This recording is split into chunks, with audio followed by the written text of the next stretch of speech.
You're listening to Achtung Millwall, broadcasting from the beautiful South Birmingham. Accept no substitute. How do you look back on the past 5 games now, heading into an international break, where you get that chance to really sit down and analyse and look ahead now for the final part of the season? Well, my message to the group before some go on international duty was, look, we don't accept losing games at Millwall Football Club. We don't accept it. When you come to Ellen Road, but you finish like we did, the application was excellent. The fans showed their appreciation for that, and the players showed the appreciation of the fans for coming all this way on a Sunday at the expensive price of a ticket for today. So we're together, and 10 points from the 5 games is a great return. To be the run of games we've had as well, to go to Leeds, to go to Southampton, to play Watford at home, the individual ability they got to go to Blackburn, it's a really good return. So we don't accept losing a game of football, but the manner that we lost is Millwall-like. We had to go at the right moments, but they've done brilliant. The group's been fantastic. We need the 2-week break now, or the 12-day break now to West Brom. But what a brilliant game to come back to, Max. West Brom at the Den. Look, there's some brilliant games. They're another team that's flying. We'll be right at it. The fans will be right behind us. And what a great Easter weekend to look forward to. Well, that voice needs no introduction, dear listeners. That was, of course, Neil Harris speaking to Max McClellan of Mill Television after yesterday's, in the end, disappointing 2-0 loss up there at Leeds United, Elland Road. Disappointing, if not unexpected. I don't think many of us probably were looking, had high hopes for the trip up to Yorkshire yesterday. I thought it was a pretty good performance, in fairness. I don't know what other tactics Neil Harris could have brought to the table, given the state of the Mill squad at the moment. Yesterday's starting 11, just to, probably know this already, dear listeners, but just for the sake of completeness, Matthias Sarkic in goal, Joe Bryan, Jake Cooper, Jeff Tanganga, Ryan Leonard across the back line. Defensive 2, some conversation about Jules Saville and especially Billy Mitch, but we'll come back to that almost certainly during the course of today's voicemail show. In front of them, Brooke Norton-Cuffy returning to the starting 11 yesterday. Zian Fleming and George Honeyman up front. Michael Obafemi. It was the usual Neil Harris formula, really. I mean, yesterday's loss brings to an end an unbeaten run since Bomber came back to the Den. 4 games, that brings it to a close yesterday. Mill sitting 16th in the table, in the real table, 13th on this form table that I'm looking at here. So last 6 we've played 1 3, drawn 1, lost 2, which is middle for diddle form, which is a big improvement, let's be honest, on where we were at prior to the return of Neil. So some would say a disappointing result in the end, and some would also point out that we didn't push forward much yesterday. I'm not sure we would ever have expected to. I thought Leeds were a very strong side. Whether they're one of the best sides in the league or not, they're amongst the best 3. The league table doesn't lie. And we did a good job of containing them, largely speaking. We weren't threatening, that's for sure. But they weren't threatening either, up until a moment of real quality in the 32nd minute, when the shot from the edge of the D flew into net. I don't think Sarkic could have done much about that. That was what money buys you, listeners. Quality, the ability to strike a ball from the edge of the D with power into the bottom left, I think it was, wasn't it? Made it 1-0. And that rather changed the complexion of the game, because until then we were, if not edging the game, we were contenders. After that, we remained, our focus remained to squelch the game, really, to try and contain Leeds. And we didn't do a bad job of that. Half time came and went. There were some moments of high comedy. How Jake Cooper stayed on the pitch at the end of that first half, I don't honestly know. Thought he was carrying a booking already. The referee was a bit book happy. Yellow card happy, I suppose you should call it. Modern parlance, but I've got a note here, 43 minutes. Jake dodges another bullet. He's really dodged a couple, listeners.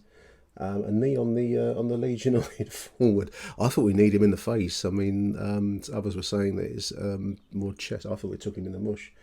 And a handball shout for good measure. But somehow we got through to half time on a wing and a prayer, the listeners. The football gods were smiling upon us, really, even though we were 1-0 down.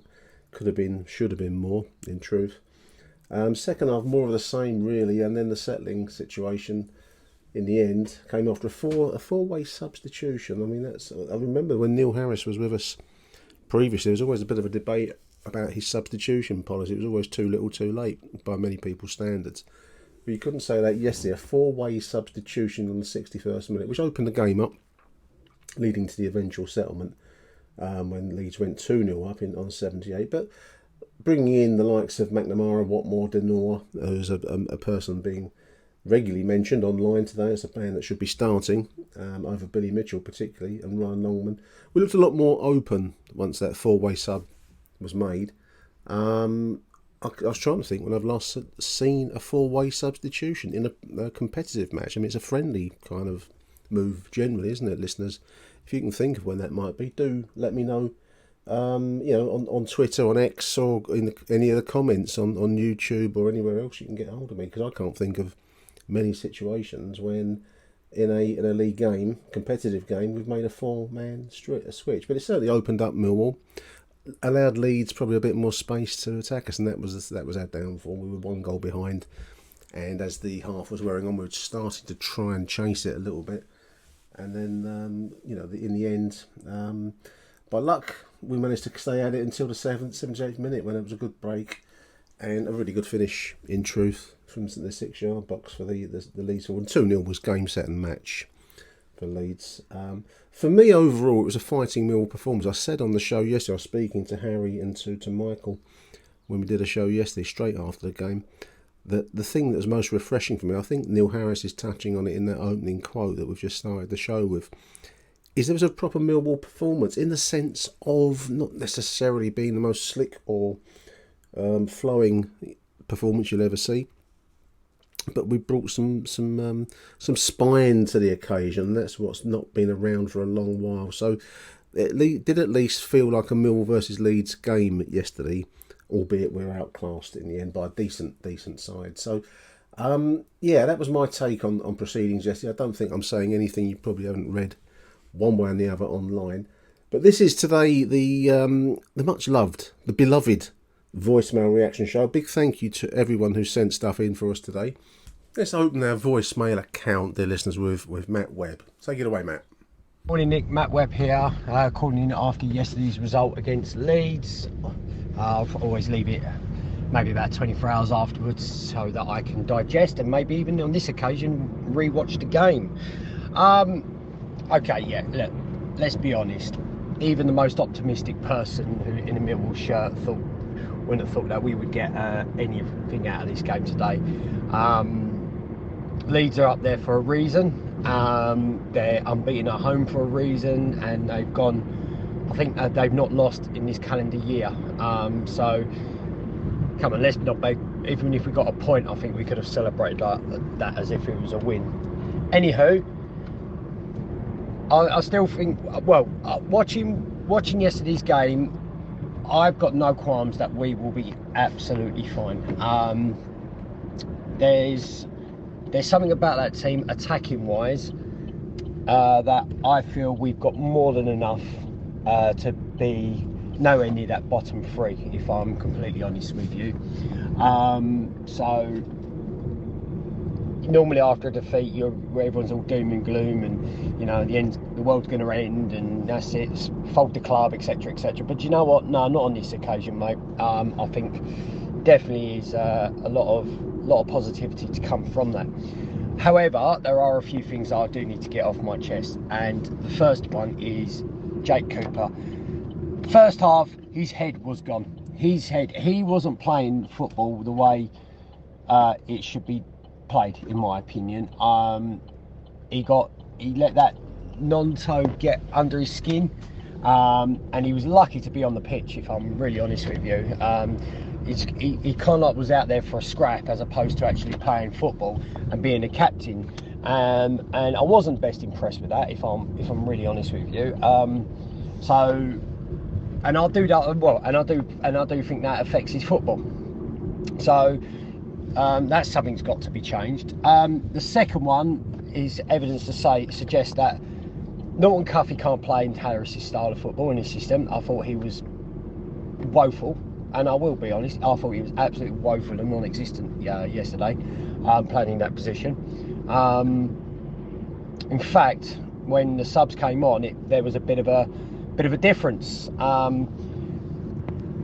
Casper Noor coming back on showed a little bit more promise in that midfield, and I do believe it wasn't the best games of Billy Mitchell. I thought Saville was effective, and obviously breaking up play as midfielders should do.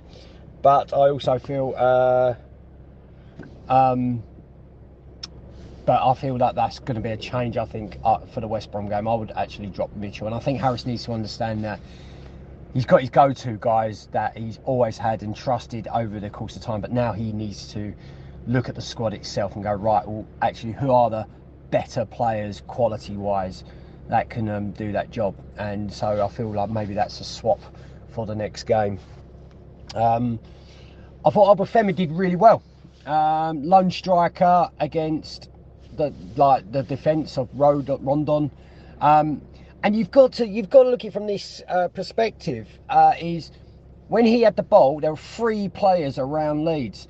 Now, if he was a shit striker, he wouldn't have 3 players hounding him down. So Leeds obviously done their homework on him, and fair play. That's really good. But what does that tell you about the player? That he's a good player. And I felt sorry for him yesterday. I thought he tried his best, and on another day, a couple of them would have probably been a bit more on target or even hit the back of the net. I know one of them, Melia, saved. So, I thought he did really well. I thought Fleming done really well as well. Building up. So there's a small little partnership building between them two, which was really effective. Apart from that, as I say, I can't knock anyone else, and I won't knock anyone else. I thought Sarkic again is getting better each game, and he's definitely filling that number 1 position with more confidence. Definitely. A couple of great saves yesterday, and I think people need to make sure they appreciate that.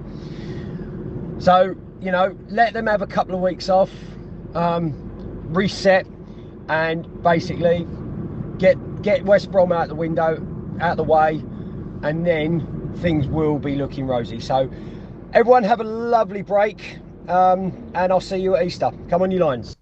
Big thank you, Matt.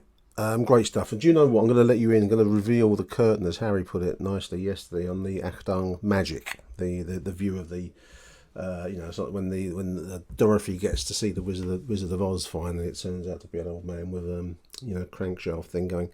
I was actually taking some notes on my iPad, listeners, whilst Matt was speaking, to refer back to, and the app seems to have collapsed on me, so all the notes I took as I was going to make reference to Matt's really nicely composed review of yesterday have all gone, so I'm going to have to speak from my increasingly fraught memory, 63-year-old memory.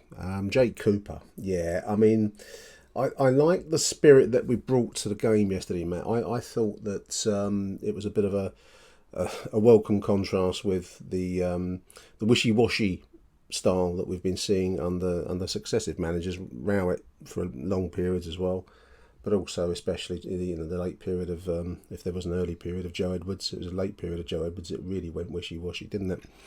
But of course there's a fine line between Millwall spirit and the Millwall way, and this Millwallness thing that Neil Harris speaks about. And everyone knows what he's talking about with that.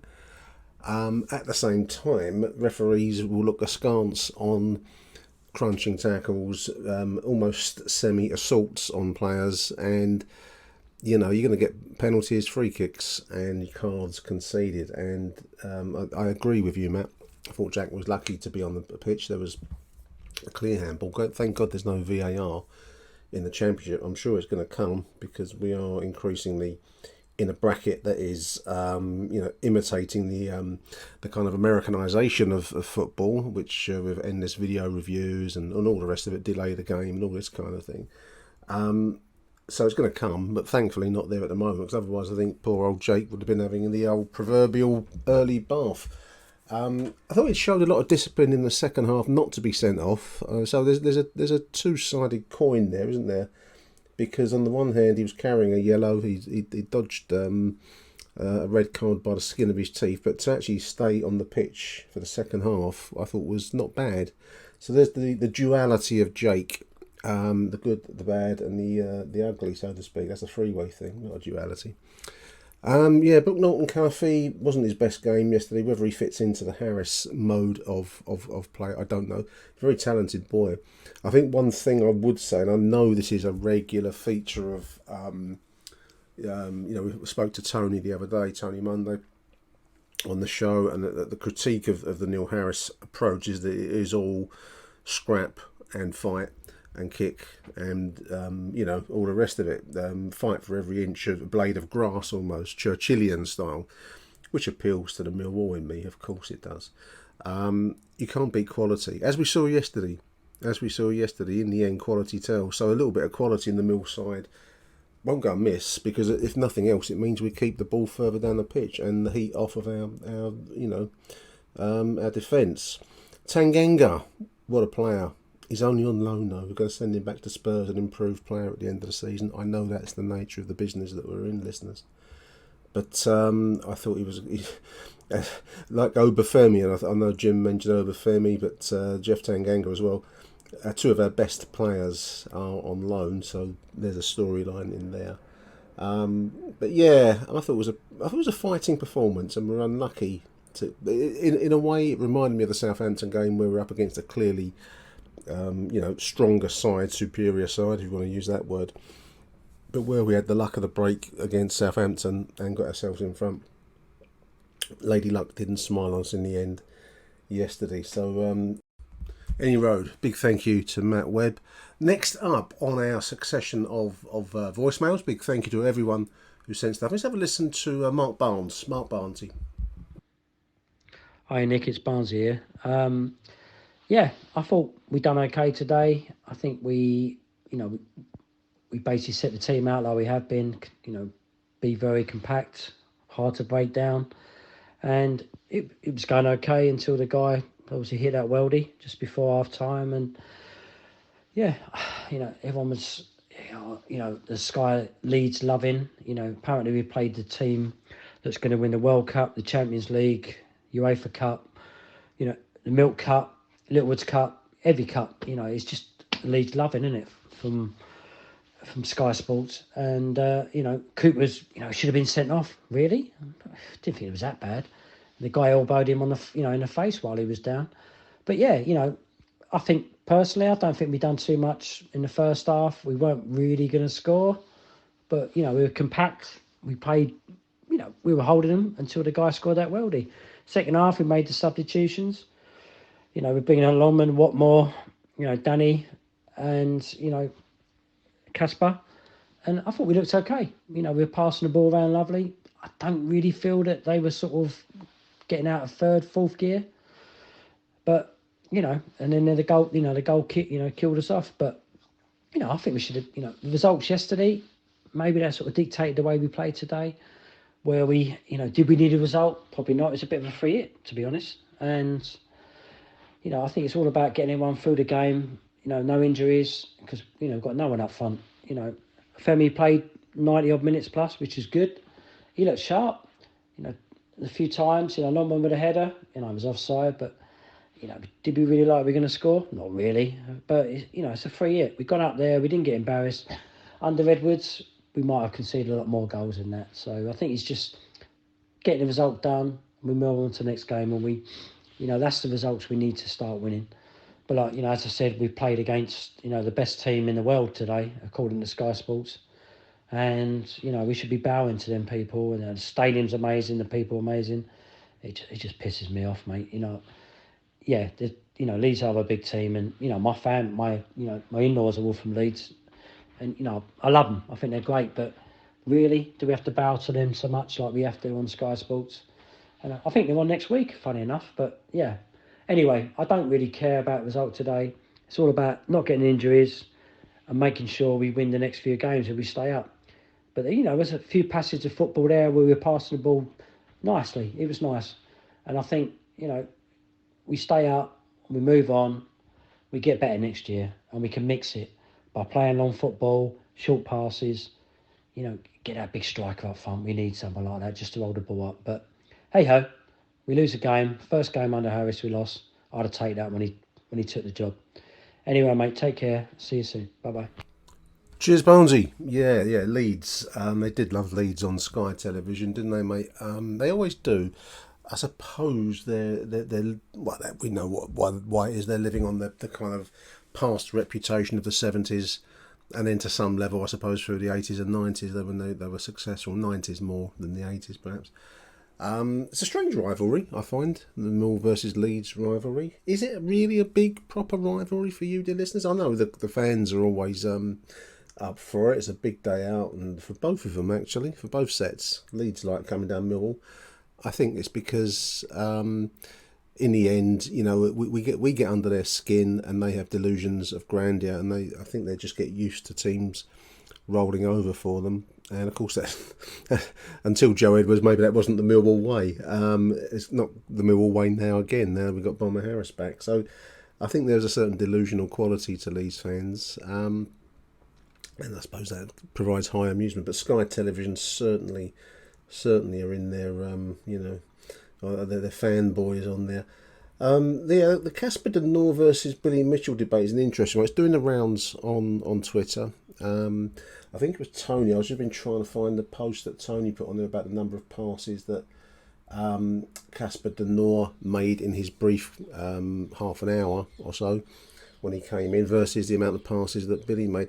I thought we looked a lot better with Casper de Noor. I suppose what we're not is we're not as industrious, which is what Neil is elevating to be the route to salvation. And it's, in fairness, the results have been doing the talking. Yesterday's first defeat since Neil came to us. So that's 2 defeats in 6, or 1 defeat in 5, I suppose. If you're looking at it purely as a Neil Harris perspective, on that perspective there. So far so good. I think safety is now within grasp. Whether that means that Neil will start to look, raise our sights slightly, maybe rest Billy for the West Brom game. I don't think he will, listeners. Do you? I think the West Brom game might see Brooke Milton-Cuffy on the bench and Watmore coming in, but otherwise I think it'll be the same starting 11, in all honesty, because that's going to be another difficult game. They're a difficult side, a good quality side. We've got obviously Jed playing for them. We know what he can do. And I think that it's going to be high drama at the Den. It's going to be a big atmosphere. There's going to be the pantomime stuff with Jed. And, it's going to be one of those games where if we can scratch out a point, we probably would have done very well. So I don't see Neil Harris making this much discussed and much sought after change between Billy and Casper de Noor. Where he might think about it, I think, listeners, is the Easter Monday trip to Rotherham, who are, clearly they're not quite relegated yet, but they're down and out at the moment. Maybe there we could start to rely on the more creative aspects of Casper's game. I don't know. We'll see. But I think Neil is certainly going to rely on his tried and trusted lieutenants for that West Bromwich Albion game. Big thank you there, Barnesy. Let's have a listen now to John Rankin, who went up there yesterday. Big shout out to John. Hello Nick, John Rankin just calling in for Achtung Millwall. And we've been up to Leeds. We're just sitting on the coach waiting to go. There's a little bit of a fracas outside. The police are getting overly interested in one of our supporters. I can't really see what's going on. I'm pretty tired as well, so I think I'll give it a miss and just stay on the coach. What can you say about that? I mean, Millwall played really well. We all put 100% in, every single player put 100% in. And I think it was, we were stronger in the second half. There were some very good performances. I think the standard of refereeing was absolutely appalling. We got nothing from the referee. Obafemi had a couple of chances in the second half, and we did well to keep Leeds down to 2 goals, I think. There's not a lot to be embarrassed about. I think we acquitted ourselves well. I think all the players did quite, put a lot of work in, as did the away support. my man of the match, really, I think, in terms of how we played. I think George Saville played absolutely brilliantly, put himself around a lot. We were unlucky to pick up bookings, and we were unlucky not to get something for the game. I think a 1-1 draw would have been a fairer result, and if things had gone our way, just a few more passes, we'd have definitely scored. So there you are. It's a lively old game, fantastic atmosphere at End Road. There's a lot of aggression brewing outside, but I think everything's okay now. So, over and out. All the best to Achtung Millwall. Support the Lions Food Hub. Come on, you Lions. Seconded to that, John. Some nice footage there, listeners, of the hubbub in the Leeds car park. Leeds versus Millwall car park. Bit of fracas going on. We've all been there, we all know what the situation is there, so big thank you, John, for describing that very delicately, I thought, John. Yeah, I agree. We weren't embarrassed yesterday. I think probably that was base camp on the assault on Mount Leeds, wasn't it? I thought once we went that goal behind in the first half, we were always up against it because we just don't have much to play with going forwards. Dear old Obafemi, I think he's a good quality striker. Put a lot of effort in yesterday and almost squirmed his way through, especially in the second half after we started to open up a little bit. But difficult. He needs more support. He needs more assistance, and we just don't have those resources fit and on the bench at the moment. I think Harry mentioned yesterday when we were speaking the poor quality recruitment that we've had for some time.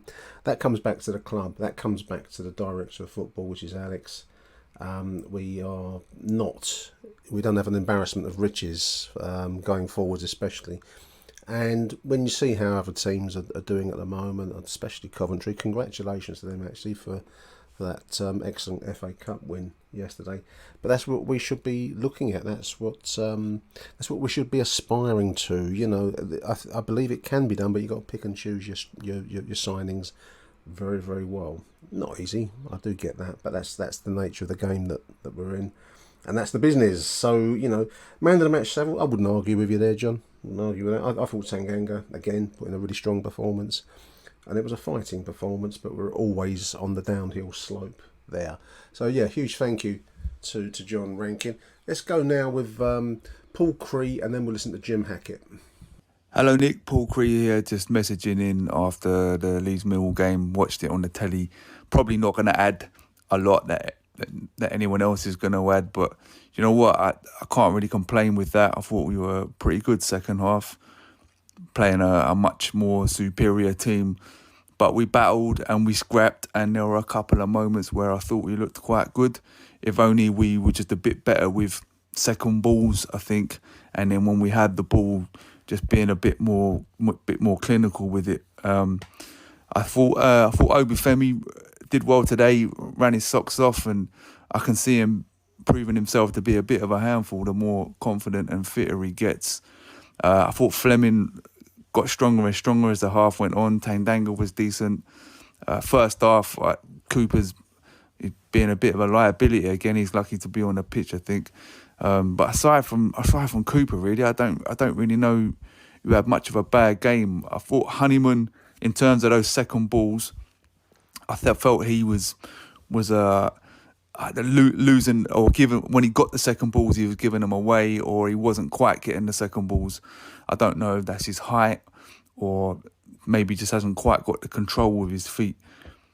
But all in all, it was a pretty decent performance, and on another day, we might have even nicked a goal. I thought Saville was decent, but yeah, if we play like that for the rest of the season, I'll be happy. Anyway, nice one. Cheers, Paul. Afternoon, Nick. Jim Hackett here. Just straight after the game, just watched Neil Harris's interview. Didn't really give too much away on it, and I think it was a difficult watch this afternoon. I watched it on the first half, funny enough, I watched it with a Leeds stream, and the second half I watched on Sky. And if you listen to the Leeds commentators, you'd have thought we were just out there killing their players. They weren't happy at all. They're constantly going on about Cooper and vicious assaults on their players and that. So I just took it as what it was, the entitled Premier League teams not used to people getting in their faces and putting challenges in. So I was slightly disappointed with the first half, funny enough, because we really didn't get hold of the ball at all. We didn't do anything when we did get hold of it, and it was just one-way ticket. And I thought if we were going to get out of there, not conceding too many more, then we'd have done well. I think the 2 goals that they did score, 2 good goals. I know there was a slight hint of offside for their second one, but unless you've got VAR, then it's one of those things, you just don't get it. But the first goal, it all really stemmed from the cock-up between Norton Cuffy and I think it was Brian, where the ball ended up sort of back with the goalkeeper. But it was where it started, and then we got the goal kick, and it sort of led to them going forward. And Nonto, to be fair, scored a fantastic goal. But like I say, the first half really poor. I thought we just trying to survive and stay in the game, but we did well to getting at 1-0. Second half, I thought we were a little bit brighter, a little bit more solid looking, and I don't know if that was us playing better or Leeds taking their foot off, or a mixture of both. But I think the nice thing was when he did make the 4 substitutions, that we actually looked quite bright after that, and the way the game panned out, they got their second goal, and it's unfortunate because, it ended up with a spunky little cross ball into the box that just evaded a couple of players, and then even James then took his time with his finish, and even then it still evaded some of our players, and it was unfortunate. But I think before the game we knew we weren't going to win it, so to come away 2-0 after looking like we could get a right good hiding first half, then okay, we'll swallow it. The Leeds game isn't going to define our season. I think there's more important games, and looking at our running, we've certainly got winnable games in there, and we've got drawable games in there as well. So another 5-6 points and we'll be fine. And I think looking at that today, if that had been a team from earlier in the season, I think we'd have got not just a good hiding, but I think the heads would have been further and further down than they already were. I think Neil Harris has got them playing hard and chasing around, and they're doing the hard work that's required, and they'll get the results from it, because they're too good to go down when you look. And I thought the team he put out today, I thought Norton Cuffy was a peripheral figure, and I just wonder whether this style of football suits him rather than a Longman type player who can get himself in and out and sort of put himself about a bit. So again, it's the jury's always going to be out, I think, on wide wing players. But the one player I do think does deserve a mention, and I think somehow Neil's got to try and get him in the team, is Casper De Norre. As soon as he came on, he changed our game completely, and I think he can play to this system, and I think he will add to it, to what Harris is trying to do. I think he'll make us a better team on the ball because of that. It will be harsh on Billy, and it will probably be Billy that makes way for it. But it would be great if there was a way to get Billy, Sav, and Casper into the same team and work on us going forward, because I think Casper is too good a player for us not to be playing him. And if we don't play him, he'll probably leave, and I think we'll all be very disappointed with that. So for me, I think pluses today, Tanganga. Sarkic again looks quite tidy to me now. He looks like a different goalkeeper. So him, Tanganga. I thought Saville had quite a decent game, and Obafemi, if he could just get that little bit of luck that his quick feet and his movement that sort of deserve, then we'll be fine there. And I also thought for the last half an hour, I thought Fleming put himself about a bit and looked good on the ball. He wasn't frightened to try little things in difficult areas, and it came off for him. I think where he's just got to chase around, I think it's a different game for him. But once he's got somebody who can get the ball to him, which Casper and Saville did do for the last half an hour, then I think there's Ian Fleming that we all love, and with the best will in the world, we need him to still get a couple of goals for the end of the season. So overall, I think it's a result we probably expected. We go on to the next game against West Brom on the 29th, and I think after that, our running doesn't look too bad. When you look at other teams running, then I think we'll we'll be comfortably set back in the Championship for next year. So let's hope we can get the points we need rapid. Okay, over and out. And come on, you Lions. Top stuff from Jim. As always, big thank you, Jim Hackett there. Yeah, I think you're right. Another 5 or 6 points, couple of wins will probably take us to near safety. When you look at the league table, Jim, I mean, other results were pretty kind to us this weekend, given that we were probably going to get what we got yesterday, so a loss. But other results have kind of fallen our way to a large extent. Mill sitting 16th, I think I said that at the start of the show, 43 points. The bottom three, the crucial three, Huddersfield on 39, Birmingham just above them, fourth from bottom, 39, QPR on 40, Sheffield Wednesday on 38 in 23rd position, Rotherham nowhere. You might as well, I think Rotherham are as good as relegated now. So it's very tight, but there's a lot of bodies between us and that bottom three. That's not any reason to take our foot off the gas pedal. But as you say, Jim, we've got an away trip to Rotherham and then a trip to Huddersfield.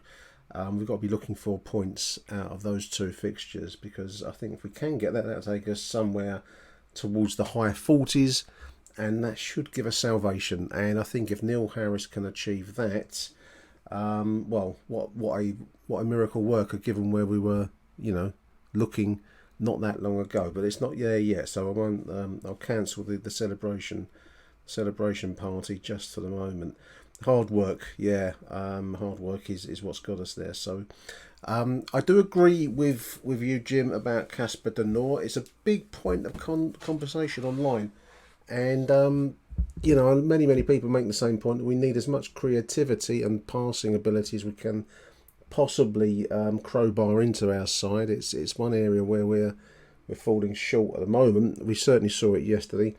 And I do wonder whether these fixtures at Rotherham, possibly Huddersfield, will be where we see the return of Casper, because I like him. I think he's a good player. And whether that can include a three-way midfield of Casper, Billy and George, I don't know. I'm not even going to speculate on that. I'm not football-minded enough to say how that could come to pass. But certainly it'd be nice to see him back in the side. Big thank you before, Jim, to Paul Cree.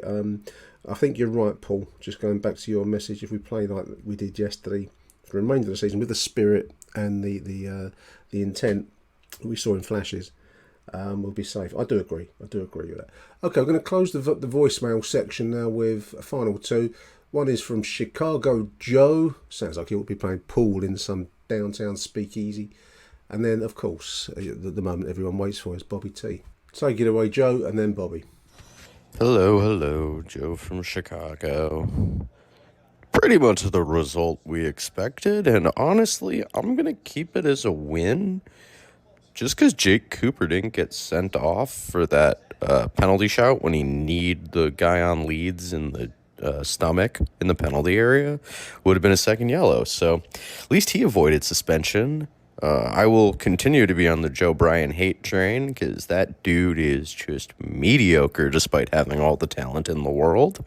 If he played with an edge, he'd be so good, but clearly that's not the player he is. Sarkic turning into a really good goalkeeper. He saved that game from being 4 or 5-0. Made a lot of good saves, but just really aggressive off his line. So that was fun to watch. Other than that, yeah, that was not fun. For my work, I saw 9 goals yesterday. And I can honestly say today, watching this was a downer. But what are you going to do? Come on, you Lions. It's an okay weekend. We got some time off.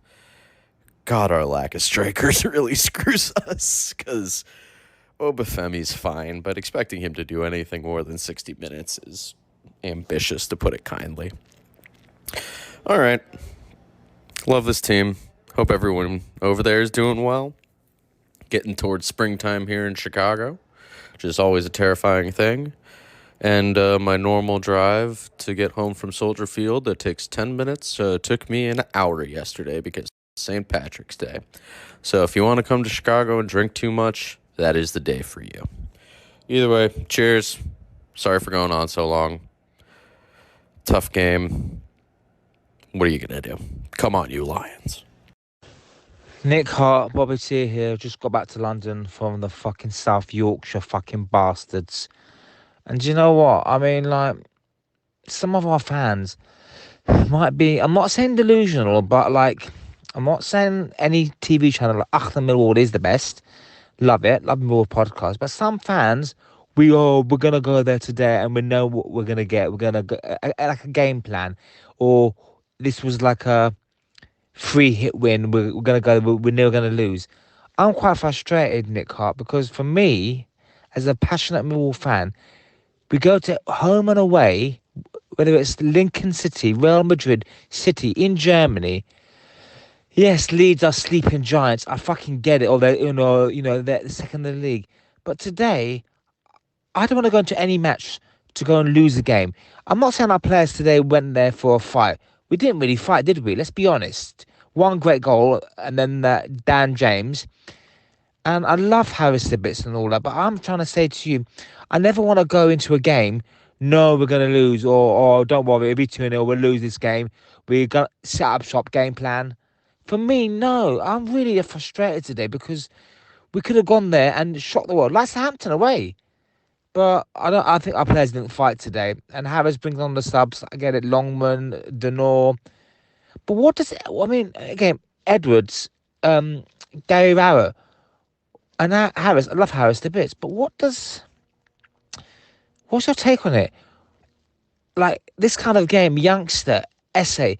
I mean, I'm not saying Harris is not a fan of his, but, I mean, like 1-0 down, I don't know if we pushed and all that, but why can't Essay get any game time at all? He was Edwards' friend, now Essay can't even get a look in. I'm not saying he would have changed the game to the Leeds and Tatanga today, yeah, he slipped on the vital goal on the second goal, but what do you reckon, though? Forget Tatanga now. I mean, even like Cooper and all that, like West Harden, has he been killed? I mean, the Ghostbusters? Has he been frozen out? I mean, he's shit anyway, but I just thought today, like, we were going to at least, do the Millwall passionate, grab a late winner, and people saying, miles above, or Leeds, we knew what we were going to go for. Everyone's happy. Well, I'm not happy, because really and truly, we're not safe yet. I mean, what's your take? Bobby T signing off, got to London, long journey. Leeds, they're not that good. Yeah, they're second for a reason. Yeah, I get it, but we just gave them too much respect. There's no fight to. Apparently, yeah, Sarkic, yeah, great saves. I get it. Anyway, Bobby T signing off. West Brom at home now. See you next week. Oh, no. Bobby T here again. I'm just going to finish it off again. Like, look at the manager we've sacked. Edwards, Gary Walk, Harris, I love. But look what Coventry are doing in the Championship. Mark Robbins, like the longest ever manager. And Coventry are 6th. Didn't they come from League One? And they're a sleeping giant, Coventry City, back in the old days. So, I mean, look at their strikers. Ellis Sims, Palmer, Casey Palmer, Ellis Sims, Hadji Wright. And then we get Bradshaw, and I'm not saying Coventry, but shouldn't that be Millwall, like Coventry, top 6, longest 7 manager? Why can't we do that? And I love Harris to do that, and we play the Millwall ugly way. I'm just very frustrated today. Bobby T here, basically. I got London from the fucking Yorkshire fucking bastards. I mean, fucking no fight today. And Harris, yeah, it's his first loss. We've won 3, drawn 1. Are we safe? I don't think we fucking are, because thank God yesterday it went for us. But now, West Brom, they're in the playoffs now. They're relaxed. Can we get a point? Rotherham, Huddersfield. These are like dogfight games. Anyway, I'm going to go now. Weekend has been ruined. I'm glad Man United beat Liverpool 4-3, the Scouse bastards. Millwall, I love you. We go again, West Brom. We still need 6 points to be definitely safe. Bye for now, Bobby T. Love you all. Millwall. That's the inimitable Bobby T. I always like to think that when I do my stuff, watching the game, listeners, that I do a stream of consciousness. I don't think I can compete with Bobby's stream of consciousness. Some great, actually also including Joe before him, some great hate going down there. West Yorkshire, Joe, Brian, hate train. I want to buy tickets on that train, Joe. Big thank you to Bobby and to Joe there. I don't know about no fight, Bobby. I mean, I've got to disagree with you there, mate, because I thought we brought much more fight out there yesterday. It had been a boxing match, a UFC championship. The way that Jake Cooper was, going at the end of the first half, I thought he was lucky to remain on the pitch. So I can't say that we didn't bring any fight. You can always talk about the focus of the tactics, the rights and wrongs of the Harris approach. I get that. I don't know what other options really. I think I made the point yesterday that he's trying to play the hand of cards he's been dealt, and the results are doing the talking. Yesterday was the first loss that Harris has had in 5 games, so that's not a bad turnaround. It's not bad. Underplay it, Nick. It's actually a pretty good turnaround from where we were under Joe Edwards. SA, yeah, I mean, we spoke about him yesterday on the other show. No sign of him yesterday. He's on the bench. I suppose, if I'm going to be devil's advocate, so to speak, you look at Michael Obafemi, very strong guy. Short, of course, squat, but strong. I wouldn't want to take him on in a wrestling match, or maybe like old Sylvester Stallone over the top, an arm wrestling competition. I wouldn't fancy my chances up against Michael Obafemi. So the only way we're going to create any chances, maybe with the resources we have, is to try and force power, force his way through. He nearly got through a couple of times, Michael, yesterday. That was just by sheer willpower combined with muscle, and nearly forced a couple of moments, a couple of openings against a strong Leeds defence. Is Romain Esse as strong as Michael Obafemi for that kind of work, listeners? Is he, he's more of an artist, isn't he? Would you have him in a kind of a high intensity situation like that where workload's going to be hard? Michael Obafemi is a very, very skillful player, and he can do the hard yards, and we saw that. I've seen it in the last 3 games whilst he rebuilds his confidence. I imagine it's that kind of thing that is keeping Romain Esse sitting on the bench. Wes Harding, you'll ask about, Bob? Yeah, no place for him. Probably not. Sean Hutchinson on the bench yesterday, and also with Murray Wise. I think I'd probably take. Murray can play central, he can play left, and Hutch is obviously club captain still, I think. So probably you don't want a third central defender on the bench. So it's tough on Wes. I've quite liked him. No hate train for Wes. The Joe Bryan hate. I've written that down. I'll keep looking at it. Anyway, big thank you to everyone who's contributed their voice notes for today's show. If you want to get involved in Achtung Millwall, you can do. You can hit me up on Twitter. You can direct message me. There's an option on there to send a voice note message. Just press that and speak into your device's microphone, and it'll come through to me. If you prefer to do a voice note via WhatsApp, I'm cool with that. Just give me a shout on X. We can exchange numbers. I really appreciate everyone sending in post-match comment, midweek comment, whatever kind of comment you want, as long as it's within the laws of England and libel and slander. I will do my best to carry it. So a big thank you to everyone for getting in touch, and do join in, dear listener. Do join in. Just to close us today, it's a bit of a hodgepodge of a show in some ways. It's what's the smorgasbord. The Scandinavians have smorgasbord, don't they? Bits and pieces. I've picked out a couple of emails or comments. One's a YouTube comment. We published a show. Well, it gets published automatically on Acast onto YouTube. It always fascinates me that people listen to a sound podcast on YouTube. I am told that some work firewalls prevent podcast sites, but YouTube seems to be one of those, like a Google kind of idea, that it's just generally available, so you can listen to stuff on YouTube. It presents just as a black screen with our badge, but they will play the podcast on YouTube, so people listen to it on YouTube, which is fascinating to me. But I've had you get comments. Big thank you to everyone who comments on our YouTube shows. But I've picked one out here from Andy Herbert, and he's talking about what he describes as the Harris haters. The Harris haters. Are you a Harris hater, listener? He asks, what can the man do? Talking about when we're back in League One, he says he rescued us from playing in League Two. He builds a team from nothing. He lays the foundation of players for us to stay in the Championship. He rescues us from certain oblivion. When are you guys, that's all you Harris haters out there, if you define yourself as that, when are you guys going to realise we don't have the funds to get Brazilian type players? We've had good managers such as Jacket and Rowett. They took us as far as they could with what was available.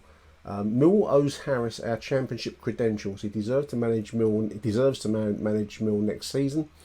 More than us fans deserve to watch Mill in the championship. That's harsh stuff, Andy. You're all Harris haters. You mean the show? Is that what you're talking about, mate? Because I would very, very strongly disagree with that. I mean, I don't think there's anyone that's a Harris hater. I mean, there are critics of some aspects of the style, but Neil Harris is a Mill legend, and I think every single person I can think of on the show, including some that maybe have been critical of Neil's managerial footballing style, also made the point it's been effective, and at the end of the day, we're all here to get 3 points. So I don't know there's any Mill haters on this show. I disagree with that Andy. You all love Edwards. I wanted Edwards to do well because I think he represented a vision of the next level of football we probably need to get to. I wouldn't mind if Neil Harris could take us to a next level of football. I wasn't loving Joe Edwards personally. I don't think anyone else loved Joe Edwards. It's the idea of the football that he's playing. It's very strangely phrased at times, some of these messages. Edwards was a useless manager who, if good enough, would have known it wasn't time to try tippy-tappy football. I don't think he was useless. I think he came into a squad that A, weren't convinced of his style, B, weren't willing to cooperate with him to produce what he was trying to put into practice. And probably there was a certain naivety, but that's on the club to appoint him to try and change style in a season where matters aren't cut and dried. That's not Joe Edwards' fault, listeners. That's on the people that appointed him, and let's name names. That's on Steve Kavanagh, Jimmy Barrelson, and to whatever extent Alex Aldrich had a hand in it. They appointed a man to try and change direction, a direction that I approve of, but maybe at the wrong time. That's where the criticism lies. He says, Millwall is a League One club with few resources. We punch above our weight.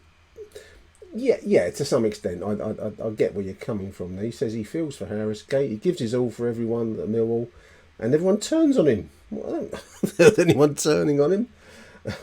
We don't deserve Harris. This might be Mrs. Harris writing this. We don't deserve Harris. He gave me the best Mill experiences, such as winning at Wembley, beating Leicester, Everton, Watford, Bournemouth, and now saving us. Just name me anything to match up to that under Edwards and Rowett. Well, Edwards wasn't here long enough for that. But I agree. I mean, those are all big cup tie type moments, aren't they?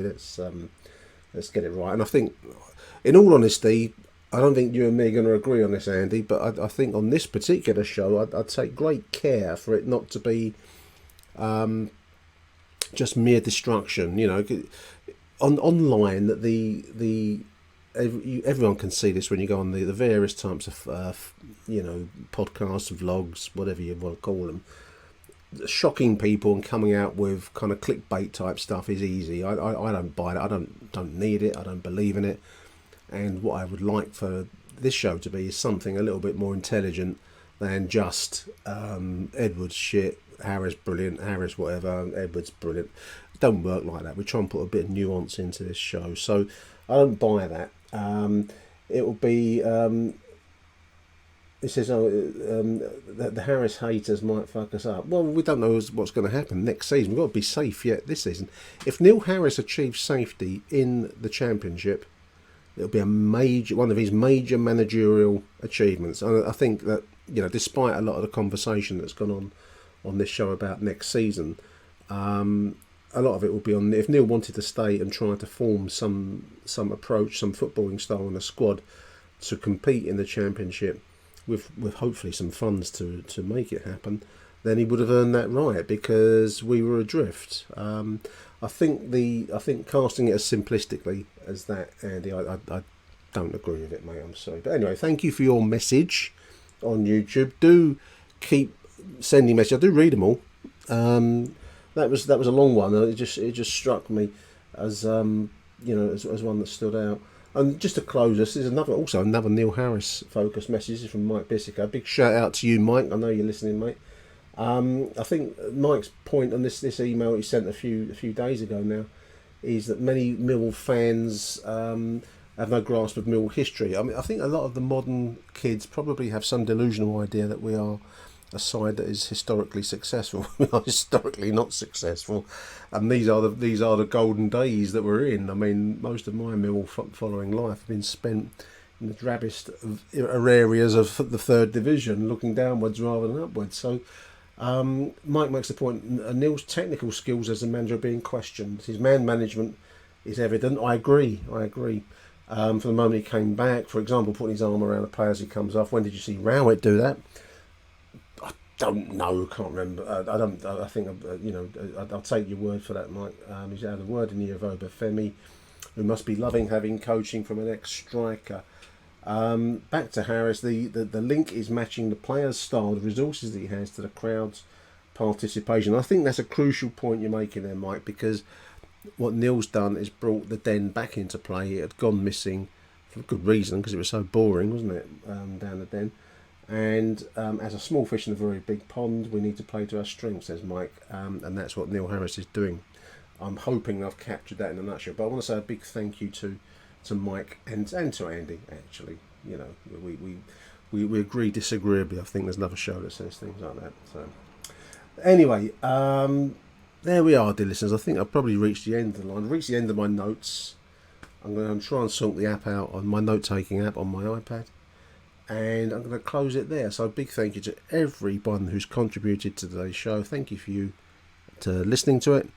And until the next edition, which will probably won't be now till the West Brom game. I might have a few days with R&R. Until the West Brom show, thank you for listening. Arrivederci Millwall. Bye for now. Achtung, Millwall.